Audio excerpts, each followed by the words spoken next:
Hey guys, it's me Stace. I am back again today with another Pinterest inspired project, and today we're actually making a rub. I found this rub on Pinterest. It is by far the best rub ever, so I'm going to share the recipe with you guys. Alright, I have a bowl. In the bowl you're going to add 3/4 cup of brown sugar, 3/4 cup of white sugar, half a cup of paprika, 1/4 cup of coarse sea salt, 1/4 cup of garlic powder, 1/4 cup of seasoned salt, 2 tablespoons of black pepper, 2 tablespoons of ground ginger, 2 tablespoons of onion powder, and then 1 tablespoon of rosemary.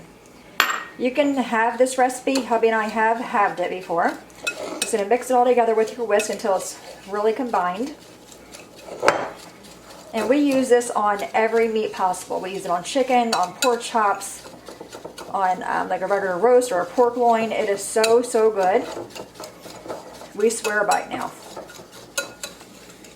And I make it separate for the girls. I'll make the same exact recipe, but I leave out the onion powder and the garlic powder. This way the girls are safe to eat it, but either way it is delicious. Just to mix it all up until it's well combined. And we store ours in a mason jar. You just rub it on the meat until the meat changes colors and you're good to go. Just keep on incorporating everything. And like I said, you can have the recipe as well. And I will have the full recipe below. It smells really good. Tell you, once you guys try it, I would love to hear your feedback on it to see if you guys like it as much as hubby and I do. This is the only rub we now use. This is it. Just mix it all until it's well combined. You don't have any large clumps of the brown sugar in there.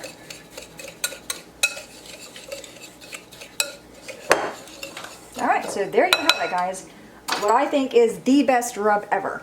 Like I said, leave me a comment below once you guys try it. I would love to hear your feedback on it. Hubby and I love it. Like I said, we swear by it. Any questions at all, guys, please let me know. As always, thanks so much for watching. Have a great day, and I'll see you guys next time. Bye-bye.